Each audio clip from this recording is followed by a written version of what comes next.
যে নির্বাচন হয়েছে সেটা কোনোভাবেই ফেয়ার নির্বাচন ছিল না। আমি আজও বলছি, ভবিষ্যতে বলে যাব। জামাত এবং এনসিপি দখল করেছে ইউনিভার্সিটি, তারপরে প্রশাসনের বিভিন্ন বড় বড় পদ।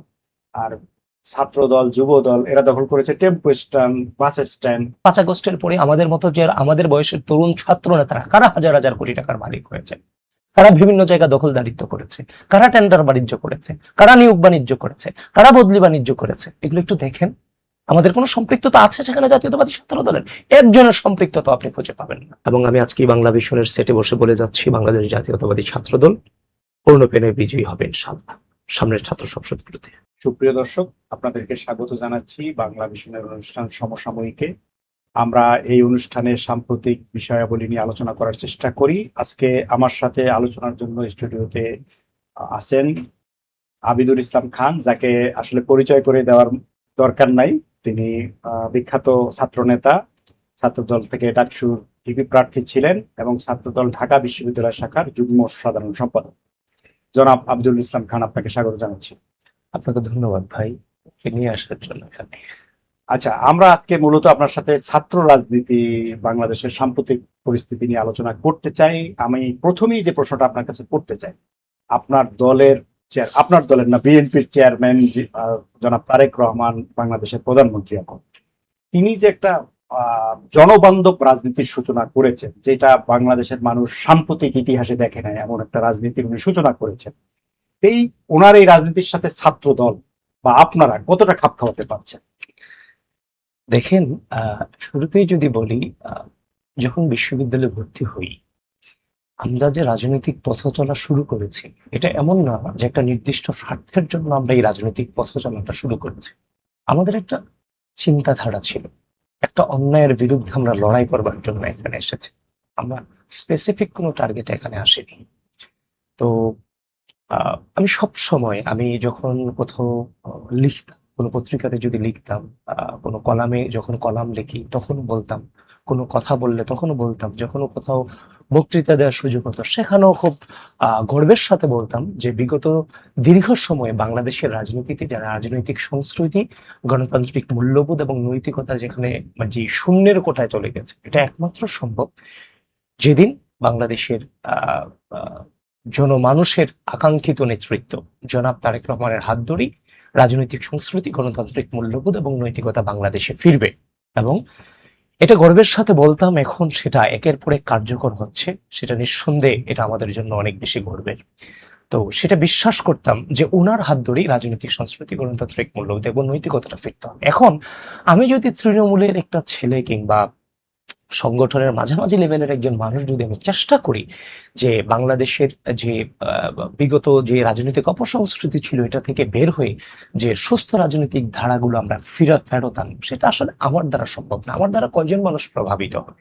কিন্তু যখন আপনি প্রধানমন্ত্রীর জায়গা থেকে যখন এগুলোকে একের পর এক আপনি অ্যাপ্লাই করে যাচ্ছেন, একের পর এক আপনি নৈতিকতা প্রদর্শন করে যাচ্ছেন, রাজনৈতিক সংস্কৃতি, গণতান্ত্রিক মূল্যবোধগুলোকে প্রদর্শন করে যাচ্ছেন, তখন এগুলোর প্রভাব কিন্তু তৃণমূল পর্যন্ত পড়ছে, প্রত্যেকটা নেতা কর্মীর উপরে পড়ছে। আমি যখন এখানে আসলাম, আপনার সাথে যখন বসলাম, তখন আমাকে একজন জিজ্ঞেস করছিল যে এসির প্রয়োজন আছে কিনা। আমি বললাম যে না, তেমন গরম তো লাগতেছে না, সুতরাং এসিটাকে বন্ধ করে দিলে ভালো হয়।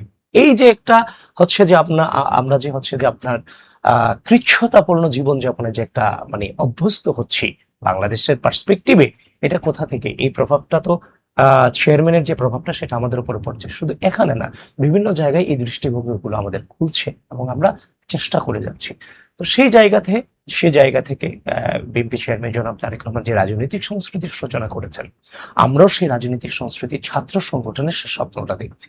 আমরা বিশ্বাস করি বাংলাদেশের বিগত সময়ে ছাত্রলীগের যে রাজনীতি ছিল সেটা কোনোভাবেই ছাত্র রাজনীতির কালচারে পড়ে না। আমরা ওটার বিরুদ্ধে, ওটাকে ঘৃণা করে রাজনীতির মাঠে এসেছি।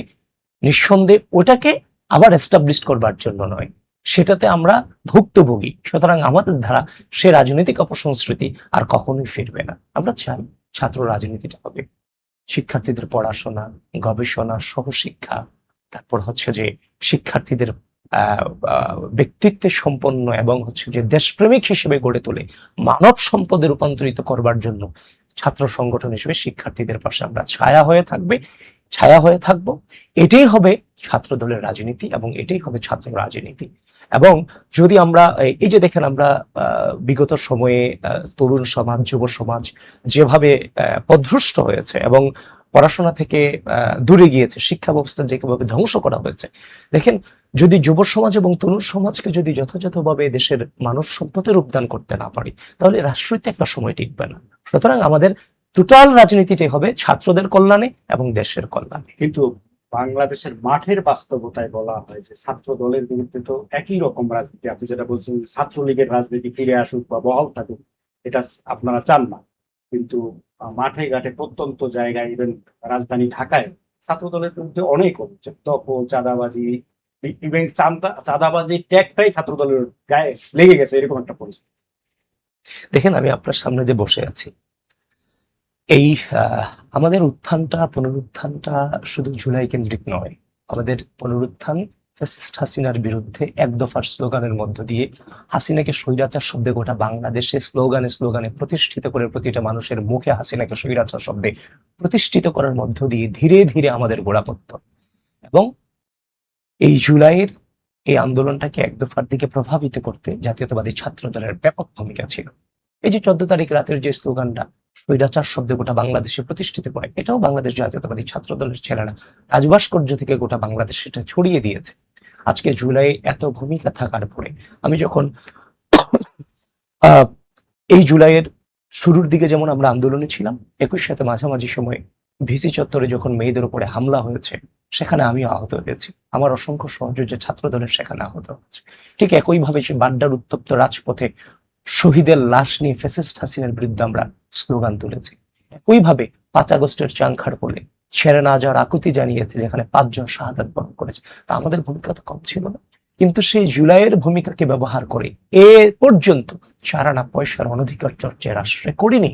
আজকে আমাদের বিরুদ্ধে বিভিন্ন ধরনের ভোট আইডি, ফেক আইডি ব্যবহার করে অনলাইনে আমাদের সম্পর্কে বিভিন্ন ধরনের নেগেটিভ দাঁড় করানো হয়েছে। যে বইট আইডিগুলো এই নির্বাচনের আগে কে জিতে যাবে, কে হেরে যাবে, নানান ধরনের নেগেটিভ দাঁড় করিয়েছে। এটার বাস্তবতা কতটুকু সেটা কিন্তু বাংলাদেশের মানুষ দেখেছে। এটার বাস্তবতা কতটুকু, এগুলো কোনো বাস্তবতা নেই। সুতরাং এই অনলাইনটাকে এক প্রকার ভোট আইডির মাধ্যমে দখল দিয়ে আমাদের বিরুদ্ধে বিভিন্ন ধরনের নেগেটিভ ছড়িয়েছে। কিন্তু চাঁদাবাজি কে করেছে? 5 আগস্টের পরে আমাদের মতো যে আমাদের বয়সের তরুণ ছাত্র নেতারা কারা হাজার হাজার কোটি টাকার মালিক হয়েছে, কারা বিভিন্ন জায়গা দখলদারিত্ব করেছে, কারা টেন্ডার বাণিজ্য করেছে, কারা নিয়োগ বাণিজ্য করেছে, কারা বদলি বাণিজ্য করেছে, এগুলো একটু দেখেন। আমাদের কোনো সম্পৃক্ততা আছে সেখানে জাতীয়তাবাদী ছাত্র দলের? একজনের সম্পৃক্ততা আপনি খুঁজে পাবেন না। যেখানে লক্ষ লক্ষ কোটি টাকা, হাজার হাজার কোটি টাকা চাঁদাবাজি যারা জড়িত, তারা যখন বিভিন্ন মিডিয়া হাউস দখল করে, বিভিন্ন ধরনের বিভিন্ন পত্রিকা তৈরি করে, বিভিন্ন পিআর কিনে, পিআর মধ্য দিয়ে, অনলাইন পিআর মধ্য দিয়ে আমাদের বিরুদ্ধে চাঁদাবাজির নেগেটিভ ছড়ায়, তখন সত্যি এটা আমাদের জন্য দুঃখজনক এবং টোটাল জাতির জন্য দুঃখজনক। এবং সরকার গঠিত হয়েছে, কে কত টাকার চাঁদাবাজি করেছে খুব দ্রুতই হয়তোবা সেগুলো উন্মোচিত হবে ইনশাআল্লাহ। আচ্ছা, আপনি বলছেন, কিন্তু আপনার দলের কোন কোন নেতা নিজেরাই স্বীকার করেছেন বা বলেছেন বা অভিযোগ করেছেন যে মানে জামাত এবং এনসিপি দখল করেছে ইউনিভার্সিটি, তারপরে প্রশাসনের বিভিন্ন বড় বড় পদ, আর ছাত্র দল, যুব দল এরা দখল করেছে টেম্পো স্ট্যান্ড, বাস স্ট্যান্ড। আমি আবারও বলছি, এই কথাগুলো যখন এই মিডিয়ার যে আলাপগুলো হচ্ছে, যে আপনার সোশ্যাল মিডিয়াতে চলছে, যে আলাপগুলো হচ্ছে যে এক প্রকার যে যারা বিগত সময়ে ফ্যাসিস্ট হাসিনার সাথে থেকে গুপ্ত রাজনীতি করেছে, যে বয়ানগুলো তারা মেইনস্ট্রিম মিডিয়াতে তুলতে পারেনি, সে বয়ানগুলো তারা বিভিন্ন পেজের মধ্য দিয়ে তুলে এনে আজকের এই বাংলা ভিশনের হাউসে পর্যন্ত বয়ানগুলো তারা এস্টাবলিশ করতে পেরেছে। এই যে আমরা উচ্চারণ করছি এগুলোকে, এটাই আমাদের ব্যর্থতা, আর আমরা যে উচ্চারণ করছি এটাই তাদের সফলতা। দেখেন, যেগুলোর কোনো বাস্তবতা নাই, দু একটা বিচ্ছিন্ন ঘটনা ঘটে থাকে। আমরা তো রাজনীতিটা একদম তৃণমূল পর্যন্ত সবাইকে নিয়ে করতে হচ্ছে। একটা সরকার গঠিত হয় শুধুমাত্র পশ মানুষদেরকে নিয়ে সরকার না, একদম ওই তৃণমূলের খেটে খাওয়া মানুষটা, ওই যে পথ শিশুটা, এটাকে নিয়েও সরকার গঠিত হয়। এখন আপনি যে বা নৈতিকতার মধ্য দিয়ে বড় হয়েছেন, সেই পথ শিশুটা একই নৈতিকতার মধ্য দিয়ে বড় হয়নি। সুতরাং দুই একটা বিচ্ছিন্ন ঘটনার কারণে আমাদের যে সফলতা, আমাদের যে রাজনৈতিক সংস্কৃতি, গণতান্ত্রিক মূল্যবোধ এবং নৈতিকতা প্রতিষ্ঠার যে প্রচেষ্টা, সেটাকে তো আপনারা কলুষিত করতে পারেন না। আচ্ছা, আমরা এবার একটু ঢাকা বিশ্ববিদ্যালয়ে আসতে চাই। আপনি যে বিশ্ববিদ্যালয়ের ছাত্র এবং ছাত্র নেতাও বটে, আপনার রাজনীতির স্থান হচ্ছে সেটা। সেই বিশ্ববিদ্যালয়ের ভিসিকে নিয়ে একটা নানা রকম কর্মকাণ্ড মানে আলোচনা পর্যালোচনা আছে। উনি পদত্যাগ করতে চাচ্ছেন, সরকার সে তার পদত্যাগ গ্রহণ করছে না। তো আপনি এ বিষয়ে কি মনে করেন, কি হওয়া উচিত? উনি পদত্যাগ করতে চাইছেন, সরকার পদত্যাগ পত্র গ্রহণ করছে না, ব্যাপারটা তা না। কারণ ওনার একটা নির্দিষ্ট মেয়াদ আছে, মেয়াদের আগেই যেহেতু উনি পদত্যাগ করতে চাইছেন, সুতরাং সরকারকে সিদ্ধান্ত নিতে গেলে কিছু সময়ের প্রয়োজন। সেক্ষেত্রে সরকার হয়তোবা তার সিদ্ধান্ত নিতে সময় নিচ্ছে। যদি কেউ দায়িত্ব পালন করতে না চায়, কাউকে তো জোর করে দায়িত্বে রাখা যায় না, এক। আর দুই হচ্ছে যে বিগত সময়ে যে ছাত্র সংসদ নির্বাচন বিশ্ববিদ্যালয় হয়েছে, সেখানে আমি যেহেতু প্রার্থী হিসেবে পরিস্থিতি মোকাবেলা করে এসেছি, পরিস্থিতি ফেস করেছি, নানান ধরনের পরিস্থিতি ফেস করেছে, এগুলোকে বারংবার বলে আহ, আর নতুন করতে চাই না। তো যে নির্বাচন হয়েছে সেটা কোনোভাবেই ফেয়ার নির্বাচন ছিল না, আমি আজও বলছি, ভবিষ্যতে বলে যাব। এবং যদি সুযোগ থাকে সেটাকে আমরা অবশ্যই চুলচেরা বিচার বিশ্লেষণ করব। কারণ আমি যখন ডাকসু নির্বাচন ছিল তখন আমি একটা কথা বলেছিলাম যে দেখেন, আমাকে যখন সাংবাদিক প্রশ্ন করেছিল যে আপনারা যদি জিতে যান কি করবেন, হেরে যান কি, হেরে গেলে কি করবেন, তখন আমি উত্তর দিয়েছিলাম আমাদের জীবনে 5 আগস্টের পরে আলটিমেট জিত কিংবা হার বলে কোনো টার্ম নাই। যেই জিতে আমরা জিতে যাব, যেই হারুক তাও আমরা জিতে যাব। আমরা 5 আগস্টে আমরা জিতে গিয়েছি। একটা মানুষের মুখ দিয়ে এই ধরনের বয়ান কখন বেরোতে পারে? এটা তো কোনো সিলেবাস থেকে আমি শিখি নাই, কোনো বই পড়ে আমি এটা শিখিনি, এটা অনুভূতি আমাকে শিখিয়েছে, জুলাইয়ের রক্ত আমাকে সেটা শিখিয়েছে। সুতরাং আমি সেটাকে ধারণ করি দেখেই কিন্তু আমি সেটা বলতে পেরেছি। কিন্তু আপনি যখন একটা ফেয়ার নির্বাচন আয়োজন করার নামে আপনি যখন আমার স্বচ্ছতাকে একের পর এক প্রশ্নবিদ্ধ করবেন, আমার স্বচ্ছতার সুযোগ নিয়ে যখন আপনি আমার উপর জুলুম করবেন, অবশ্যই আমি সেই জুলুমের বিরুদ্ধে কথা বলবো না। তার মানে আমার উপর জুলুম হবে, আমি কথা বলবো না, সেটার নাম স্বচ্ছতা? আমি জুলুমের বিরুদ্ধে কথা বলে গিয়েছি। এই যে নির্বাচন প্রক্রিয়া থেকে, নির্বাচন কখন থেকে, যে প্রক্রিয়া থেকে শুরু হয়েছে, এখানে কয়টা বুথ হবে, কয়জন হচ্ছে যে পোলিং এজেন্ট হবে, তারপর হচ্ছে যে সাংবাদিকরা কতটুকু অ্যাক্সেস পাবে, আমরা কতটুকু অ্যাক্সেস পাবো, কিংবা পোলিং অফিসারদের দায়িত্ব কি ছিল, প্রত্যেকটা প্রশ্নবিদ্ধ ছিল। এবং নির্বাচনের দিন সকালে আমাকে ঘিরে মেইনস্ট্রিম মিডিয়াকে জামাতপন্থী অফিসাররা প্রভাবিত করেছে না যে আবিদ ভোট কেন্দ্র দখলের জন্য গিয়েছে? এরপরে আবার মিডিয়াগুলো দুঃখ প্রকাশ করেছে না? কিন্তু প্রথম 2 ঘন্টার মধ্য দিয়ে যে ক্ষতি আমার করে দেওয়া হয়েছে, দুঃখ প্রকাশের মধ্য দিয়ে কি সেই ক্ষতি পূরণীয় দুঃখ প্রকাশের মধ্য দিয়ে সেই ক্ষতি পূরণ হওয়ার কোন সুযোগ আছে? নাই তো। এই জুলুমগুলো যে আমার উপর হয়েছে, আমাদের উপর হয়েছে সামগ্রিকভাবে, এগুলোর উপর আমি কথা বলবো না? আমরা বলেছি যে ভোটের যে রেশু, ভোটারদের যে উপস্থিতি, লাইন এবং উপস্থিতি এবং ভোট কাস্টিং হিসাব মিলছে না। আপনারা একটা হলের সিসিটিভি ফুটেজ আমাদেরকে দেখান, আমরা কাউন্ট করি। অথবা কারা ভোট দিয়েছে তাদের সিগনেচার গুলো প্রকাশ করে, সিগনেচারে ঝামেলা হলে তাহলে তাদের নামগুলো প্রকাশ করে দেন। কিচ্ছুই তো বিশ্ববিদ্যালয় প্রশাসন করলো না। তাহলে আমাদের যদি দুর্বলতা থাকে, আমরা যেখান থেকে শিক্ষা নেব, সেজন্য বিশ্ববিদ্যালয় প্রশাসন আমাদেরকে সহযোগিতা করবে না কনফিডেন্স গ্রোথ বিল্ড আপ করবার জন্য? এই জুলুমগুলো যদি না হতো, তাহলে কি আপনি ভিপি নির্বাচিত হতেন, যেখানে ব্যবধানটা দেখছি আমরা অনেক বেশি? দেখেন, এই ধরনের কোশ্চেন গুলো এই ধরনের কোশ্চেন গুলো সমাজের হাস্যরস তৈরি করে। এই কোশ্চেন গুলো আসা উচিত না। আপনাদের বলা উচিত যে নির্বাচনটা আসলে স্বচ্ছ হওয়া উচিত ছিল, এবং একজন প্রার্থী হিসেবে আমি যেহেতু বিশ্ববিদ্যালয় প্রশাসনের কাছে জবাবদিহিতা চেয়েছি, তারা আমাকে সহযোগিতা করার প্রয়োজন ছিল, তাইলেই হয়তোবা এই ধাঁধাগুলো, এই ধোঁয়াশাগুলো থাকতো না। আচ্ছা, তো সেক্ষেত্রে আপনি মানে উপাচার্য সম্পর্কে আপনার নানা অভিযোগ আছে, আপনার অভিজ্ঞতার আলোকে শুধু উপাচার্য না, গোটা বিশ্ববিদ্যালয় প্রশাসন নিয়ে আমাদের এই অভিযোগগুলো ছিল এবং এখনো আছে, কিন্তু থেকে যাবে। শিক্ষামন্ত্রী উনি বলেছেন যে উপাচার্য যোগ্য মানুষ এবং মেধাবী মানুষ, ওনার পদত্যাগপত্র আমি গ্রহণ করিনি। ওনার মূল্যায়নটা কিভাবে দেখছেন? যদি শিক্ষামন্ত্রী সেটা বলেছে, আমি সেটা শুনিনি। যদি বলে থাকে, এক একজনের পার্সপেক্টিভ এক এক রকম। ওনাকে উনি নির্বাচন সুষ্ঠু করেছে, তার জন্য শিক্ষামন্ত্রী তাকে ধন্যবাদ দেয়নি। উনি ওনার যোগ্যতা থাকতেই পারে, আপনার যোগ্যতা আছে না, আপনি এখানে বসেছেন না, আমারও ক্ষুদ্র যোগ্যতা আছে বলে আমি আপনার সামনে এখানে বসেছি। প্রত্যেকেরই যোগ্যতা আছে, যোগ্যতার প্রশংসা করাই যেতে পারে। কিন্তু যে কাজটা হয়েছে কিংবা নির্বাচন কেন্দ্রিক কোনো বয়ান তো আর শিক্ষামন্ত্রীর কাছ থেকে আপনারা পান না। ঠিক আছে, আমরা প্রসঙ্গ পরিবর্তন করি। সেটা হচ্ছে, ইদানিং আমরা সোশ্যাল মিডিয়া এবং মেইনস্ট্রিম পত্রপত্রিকায় দেখা যাচ্ছে যে শীঘ্রই ছাত্রদলের নতুন কমিটি আসছে। তা আপনি যেহেতু একটা গুরুত্বপূর্ণ ইউনিভার্সিটির দায়িত্বে আছেন বা ছাত্র নেতা হিসেবে কাজ করছেন, আসলে কি ছাত্রদলের কমিটি সহসা হওয়ার সম্ভাবনা দেখছেন আপনি? দেখেন, কমিটি গঠন প্রক্রিয়া এটা একটা সাংগঠনিক প্রক্রিয়া, এটা নতুন কিছু না। নেতৃত্ব আসবে, নেতৃত্ব যাবে, একাধারে তো আর সবাই একবারে, মানে একটা কমিটি তো আর চিরজীবন থাকবে না, এটাই বাস্তবতা। তো আমি রাজনীতিতে এসেছি, এর আগেও আমি বিভিন্ন জায়গায় বলেছি, পরিস্থিতি আমাকে এই পর্যন্ত নিয়ে এসেছে। আমি রাজনীতিতে আমার সংগঠনের কোনো পদ পদবি আমাকে এটাতেই যেতে হবে এই টার্গেট আসলে আমি রাজনীতিতে আসিনি। পরিস্থিতি আমাকে যখন যে কাজটা করতে বাধ্য করেছে আমি সেটা করেছি, যেটা আমি মনে করেছি এটা প্রয়োজন সেটা আমি করেছি। এখনো আমরা আমাদের কাজ চালিয়ে যাচ্ছি। আমি একটা সুস্থ রাজনৈতিক সংস্কৃতির প্রচলনের স্বপ্ন বারংবার দেখে গেছি, এখনো দেখছি। এবং আহ, আহ, জনাব তারেক রহমানের উপর আস্থা রেখে উনি যে কাজগুলো করে যাচ্ছেন, ইতিমধ্যেই যে ইশতেহার যেভাবে বাস্তবায়ন করেছেন, নেতৃত্ব মানে কি? নেতৃত্ব মানে দায়িত্ব, নেতৃত্ব মানে কাজ, কাজ আর কাজ। নেতৃত্ব মানে দায়িত্ব, মানে ফ্যাশন না। নেতৃত্ব মানে ক্ষমতা চর্চার ফ্যাশন না, স্রেফ দায়িত্ব। আপনি এমন না যে নেতৃত্বে এসে অনেক কিছু হয়ে গেছে। নেতৃত্বে আসাটা এটা অনেক বড় চ্যালেঞ্জের ব্যাপার। আপনি দায়িত্বে আসলে আপনার হাসি খুশি থাকার সুযোগ নাই। আপনি যখন দায়িত্বে আসবেন তখন আপনাকে একটা প্রেসারে থাকতে হবে। আপনি দায়িত্বে আসাটাই শেষ না, আপনি যেদিন দায়িত্ব থেকে চলে যাবেন সেদিন কতটুকু সফলতা কিংবা ব্যর্থতা সেদিন মেজারমেন্ট হবে, দায়িত্বে আসাটাই সফলতা না। তো সুতরাং কমিটি নিয়ে আলোচনা হচ্ছে।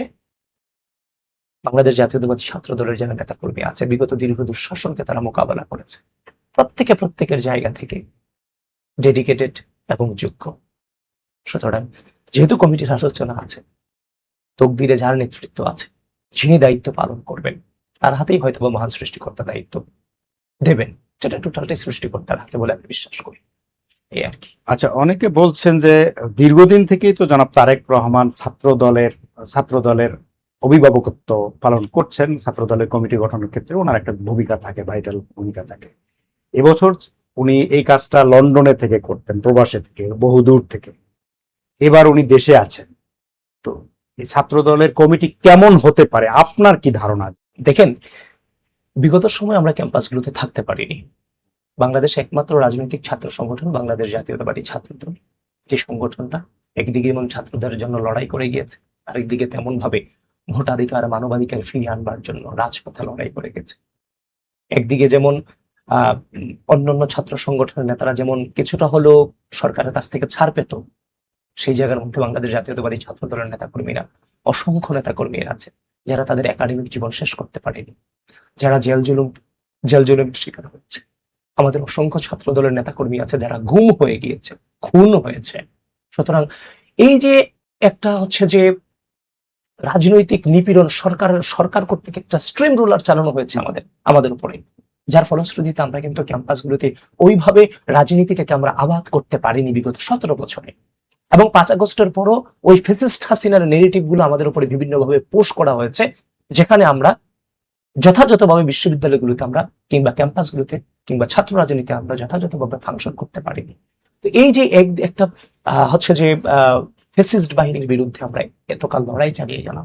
দেখেন, আপনারা যখন অবরোধ হরতালের মিছিল দেখতেন, সেই মিছিলও কিন্তু জাতীয়তাবাদী ছাত্র দলের নেতাকর্মীরা এই মিছিলটা করতো।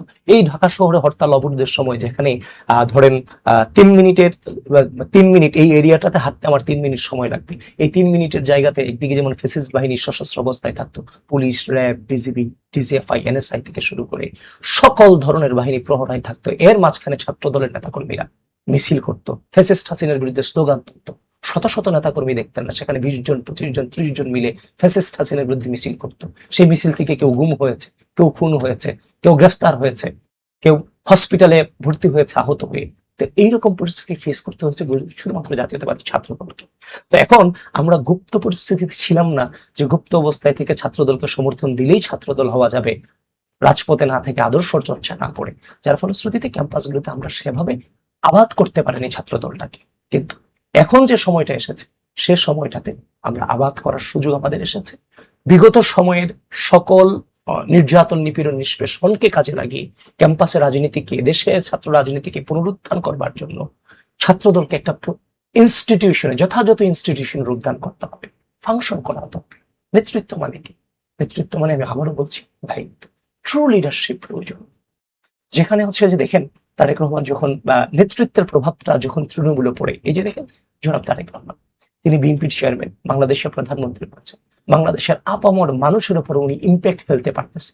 এটাই নেতৃত্ব, যে ইম্প্যাক্ট ফেলা, প্রভাবিত করা। উনি একের পর এক কাজ করে যাচ্ছেন।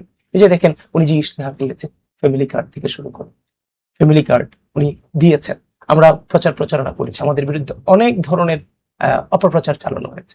আবার আমরা মানুষের কাছে গিয়ে বলছি আপনারা কি ফ্যামিলি কার্ড পেয়েছেন, তারা বলছে হ্যাঁ আমরা ফ্যামিলি কার্ড পেয়েছি। আচ্ছা, জনাব আবিদুল ইসলাম খান, আপনার কাছে জানতে চাচ্ছি যে জনাব তারেক রহমানের যে নির্বাচনী প্রতিশ্রুতিগুলো ছিল, অনেকেই মনে করছিলেন যে এই প্রতিশ্রুতি আসলে ভোটের জন্য, এগুলো পূরণ হবে না, কিন্তু এখন দেখা যাচ্ছে যে সে ফ্যামিলি কার্ড চালু হয়েছে, খাল কাটা শুরু হয়েছে, ইমাম মুয়াজ্জিন এবং ধর্মীয় গুরুদের বেতন দেওয়া হচ্ছে। উনি অলরেডি শুরু করে দিয়েছেন এবং উনি বলেছেন যে ভোটের কালি শুকানোর আগেই উনি প্রতিশ্রুতি বাস্তবায়ন শুরু করেছেন। তো আপনাদের অবস্থান কোথায় সব বিষয়ে, বা আপনার মূল্যায়ন কি? দেখেন এই নির্বাচনকে ঘিরে আমি বিভিন্ন সংসদীয় আসনে প্রচার প্রচারণার জন্য গিয়েছি এবং মানুষের কাছে দূর টু দূর যাওয়ার চেষ্টা করেছি। গিয়ে আমরা প্রতিশ্রুতিগুলো দিয়ে এসেছি, তারেক রহমানের প্রতিশ্রুতিগুলো, ফ্যামিলি কার্ড থেকে শুরু করে অন্যান্য যে প্রতিশ্রুতিগুলো দিয়েছে। আজকে দেখেন ভোটের কালি মোছার আগেই আজকে ফ্যামিলি কার্ডটা বাস্তবায়ন করা হয়েছে। কিন্তু এই ফ্যামিলি কার্ড নিয়ে দায়িত্বশীল ব্যক্তিরা, বিরোধী দলীয় দায়িত্বশীল ব্যক্তিরা নানান ধরনের অপপ্রচার করেছে, বিভিন্ন ধরনের মবক্রেসি করেছে। ফ্যামিলি কার্ড ভুয়া, এটা বাস্তবায়ন হবে না। অথচ আজকে যে মানুষটা কোমরের ব্যথা নিয়ে মানুষের বাসায় 1000 টাকার জন্য কাজ করে, সেই মহিলাটা বলছে এই ফ্যামিলি কার্ডের গুরুত্বটা কতটুকু। আমি গিয়েছি বাসান থেকে বিভিন্ন বস্তিতে, ঘুরেছি ফ্যামিলি কার্ডের পরে, মানে তাদের মুখে একটা উচ্ছ্বাস বিরাজমান। তা আমি আহ মন থেকে দোয়া করি যেন এটা যথাযথভাবে শেষ পর্যন্ত প্রত্যেকটা মানুষের কাছে যেন খুব দ্রুতই পৌঁছে যায়। ঠিক একই সাথে দেখেন তারেক রহমান ক্ষমতা গ্রহণ করার মানে সপ্তাহখানেক অথবা 2 সপ্তাহ পরেই দেখবেন মানে প্রায় 12 লক্ষ কৃষকের প্রায় 1,500 কোটি টাকা কৃষি ঋণ মকুব করে দেওয়া হচ্ছে, যেখানে বিশ্বের বিভিন্ন প্রান্তের কৃষকরা কৃষি ঋণের বোঝা বইতে না পারে আত্মহত্যা করছে। ঠিক একইভাবে 2 দিন আগে যে হচ্ছে যে ইমাম মুয়াজ্জিন এবং বিভিন্ন ধর্মগুরুদের যে ভাতা দেওয়া কিংবা যে সম্মানী প্রদান করা, সেটাও তিনি প্রতিশ্রুতি বাস্তবায়ন করেছেন।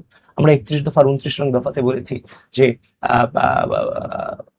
জলবায়ু পরিবর্তন জনিত সংকট, প্রাকৃতিক দুর্যোগ মোকাবেলায় যথাযথ পদক্ষেপ গ্রহণ, নদী শাসন এবং খাল খনন কর্মসূচি গ্রহণ করা। আজকে তিনি খাল খনন কর্মসূচি নিজে উদ্বোধন করেছেন, নিজে কোদাল হাতে খাল কেটে সেটা উদ্বোধন করেছেন।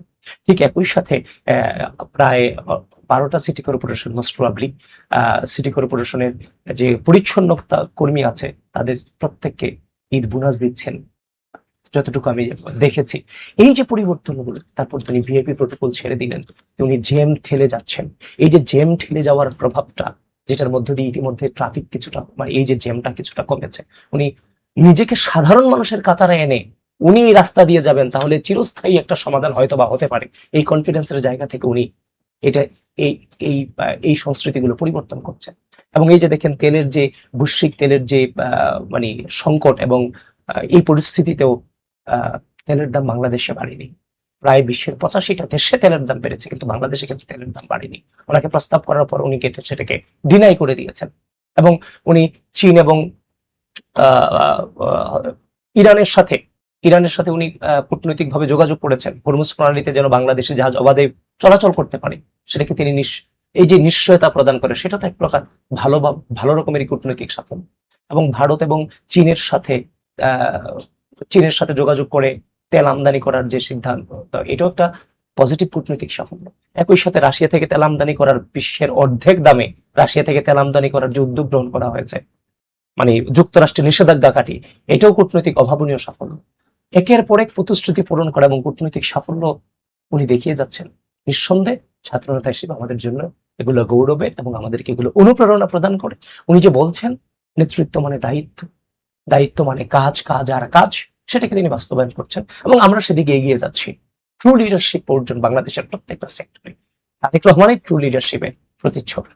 প্রায় প্রতিটা ক্যাম্পাসে আপনাদের হাঁটতে হলো কেন? দেখেন ছাত্র সংসদ নির্বাচনের প্রথম দিকে তো নির্বাচন প্রশ্নবিদ্ধ হওয়া শুরু হয়েছে। একদিকে নির্বাচন প্রশ্নবিদ্ধ, একদিকে অসহযোগিতা পেয়েছি।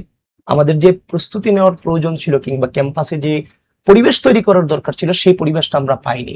নির্বাচনের প্রস্তুতি নেওয়ার সময়টা একদিকে যেমন পাইনি, একই সাথে ক্যাম্পাসগুলোতে কি মবক্রেসি হয়নি? বলেন, হয়নি? ছাত্র দলের বিরুদ্ধে মবক্রেসি হয়নি যে ছাত্র রাজনীতি চলবে না? যারা ছাত্র রাজনীতি চালায় না পরবর্তীতে তারাই তো, আপনারা দেখতে পেলেন, সবাই তো শিবিরের নেতা হিসেবে আবির্ভাব হয়েছে। তো এই যে ডিস্টার্ব গুলো হয়েছে, সেখানে কি বিশ্ববিদ্যালয় প্রশাসনের কোনো ভূমিকা ছিল না? একই সাথে মিডিয়া থেকে শুরু করে সব জায়গাতেই আপনার হচ্ছে যে এই ঝামেলাগুলো নির্বাচনটা আগে ছিল। আর আমরাও এখন ধরেন ক্যাম্পাসে যখন এই ঝামেলাগুলো হচ্ছিল, মবক্রেসি গুলো হচ্ছিল, বিভিন্ন নোংরা স্লোগান আমাদের বিরুদ্ধে দেওয়া হচ্ছিল, তখন যদি আমরা তাদের পায়ে পাড়া দিতাম, এই ফাঁদগুলোতে পাড়া দিতাম, তাহলে ক্যাম্পাসের পরিস্থিতি কি নর্মাল থাকতো? আপনার মনে হয় ক্যাম্পাস উত্তপ্ত হতো? এই ক্যাম্পাস উত্তপ্ত হলে এটার প্রভাব কোথায় পড়তো? জাতীয় রাজনীতিতে পড়তো, জাতীয় নির্বাচনে পড়তো। সুতরাং জাতীয় নির্বাচন এবং গণতন্ত্রকে ফিরিয়ে আনবার জন্য আমরা সকল ধরনের জুলুমকে চোখ বুজে সহ্য করে নিয়েছি, শুধুমাত্র আজকের এই দিনগুলোর জন্য, আজকের এই একটা হচ্ছে যে কার্যকর রাষ্ট্র প্রতিষ্ঠা করবার জন্য। বীরত্বর স্বার্থে আপনারা ছিলেন, সহনশীল ছিলেন। আচ্ছা, শেষ প্রসঙ্গ আপনার কাছে জানতে, যে আপনি ডাকসু নির্বাচন করেছিলেন, ডাকসু ভিপি পদপ্রার্থী ছিলেন, ডাকসু গঠিত হয়েছে এবং ডাকসু বেশ অনেকদিন পর্যন্ত তাদের কার্যক্রম পরিচালনা করছে। ডাকসুর কার্যক্রম সম্পর্কে আপনার মূল্যায়ন কি? যে নির্বাচনকে আমি বৈধতা দেইনি, যে নির্বাচন নিয়ে আমার প্রশ্ন আছে, তাদের কর্মকাণ্ড নিয়ে আমার মন্তব্য করা সমীচীন হবে না। That's all. না, কিন্তু তারা তো দাবি করছে যে তারা জনকল্যাণের রাজনীতি দিয়ে তারা তো দাবি করতেই পারে, তারা দাবি করতেই পারে, ওয়েলফেয়ার পলিটিক্স দিয়ে আপনাদেরকে বিট করেছে, এই দাবি তারা করে। তারা তাদের দাবি করতেই পারে, কিন্তু বাংলাদেশ জাতীয়তাবাদী ছাত্রদল খুব শীঘ্রই হয়তোবা তারা বাংলাদেশ জাতীয়তাবাদী ছাত্রদল খুব শীঘ্রই আমরা আমাদের সামনে যে ছাত্র সংসদ নির্বাচন হবে কিংবা জাতীয় নির্বাচন হয়েছে, অনেক গুজব প্রপাগান্ডা হয়েছে। ডাকসু নির্বাচনকে নিয়ে যারা বিভিন্ন আপনার হচ্ছে দোকান খোলা হয়েছিল, বিভিন্ন মিডিয়ার দোকান খোলা হয়েছিল, বিভিন্ন ধরনের নেগেটিভ দাঁড় করাইছে, এরা এত পার্সেন্ট পাবে, এরা এত পার্সেন্ট তারাই তো আবার জাতীয় নির্বাচনে বলেছিল তারা তত পার্সেন্ট পাবে, তারা তত পার্সেন্ট পাবে। কই, এগুলো তো কিছুই মিললো না। সবকিছু মিলে আমরা উঠে আসবো। আপাতত তাদেরকে নিয়ে মন্তব্য করার প্রয়োজন আমি বোধ করতেছি। আচ্ছা, আপনি কি মনে করেন যে বিএনপি ক্ষমতায় এসেছে, বিএনপি সারা দেশে মানে 200-র বেশি আসন পেয়ে সংখ্যাগরিষ্ঠভাবে সরকার পরিচালনা করছে, কিন্তু ডাকসু সহ ছাত্র সংসদ গুলো নির্বাচন দেওয়ার সাহস করবে বিএনপি, অবশ্যই, যেখানে অলরেডি এর আগে হেরে আছে? দেখেন, অবশ্যই ছাত্র সংসদ নির্বাচন যথাসময়ে হবে, এবং আমি আজকে বাংলা ভিশনের সেটে বসে বলে যাচ্ছি, বাংলাদেশ জাতীয়তাবাদী ছাত্রদল পূর্ণপেনে বিজয়ী হবে ইনশাআল্লাহ সামনের ছাত্র সংসদগুলোতে। কিন্তু এর আগের বার যখন বিএনপি ক্ষমতায় ছিল 2001 থেকে 2006, তখন তো নির্বাচন আমরা দেখিনি। ওই সময় আপনি দেখেননি, কিন্তু আমি তো ওই সময় রাজনীতি করি না। আমি বর্তমানকে দেখছি, আমি বর্তমান বিএনপি থেকে দেখছি, আমি তারেক রহমানকে দেখছি, এবং উনি যা বলেছেন তা রেখেছেন, যা পূর্বে বলেছেন তা করে যাচ্ছেন। সুতরাং উনি তো বলেন নাই যে আমি ছাত্র সংসদগুলো নির্বাচন আয়োজন করব। ওনাকে বলতে হবে কেন? এটা যথাসময়ে বিশ্ববিদ্যালয়ের নীতি অনুযায়ী বিশ্ববিদ্যালয় সেটাকে আয়োজন করবে, ওনাকে এখানে হাত দিতে হবে কেন? ধন্যবাদ। আমরাও সেই দিনের অপেক্ষায় থাকলাম যে গণতান্ত্রিকভাবে ছাত্র সংসদগুলো নির্বাচিত হবে এবং আদর্শ রাজনীতি, আপনি যেটা বলছিলেন যে জনকল্যাণের রাজনীতি এবং মেধার ভিত্তিতে, যোগ্যতার ভিত্তিতে রাজনীতি ছাত্ররা মূল্যায়িত হবে। সুপ্রিয় দর্শক, আপনাদেরকেও ধন্যবাদ জানিয়ে আজকের মতো আলোচনা এখানে শেষ করছি। আমাদের সঙ্গে ছিলেন ছাত্রদল নেতা আবিদুল ইসলাম খান। আবার শীঘ্রই আপনাদের সঙ্গে দেখা হবে। সে পর্যন্ত সবাই ভালো থাকবেন এবং বাংলা ভিশনের সঙ্গেই থাকবেন আশা করছি।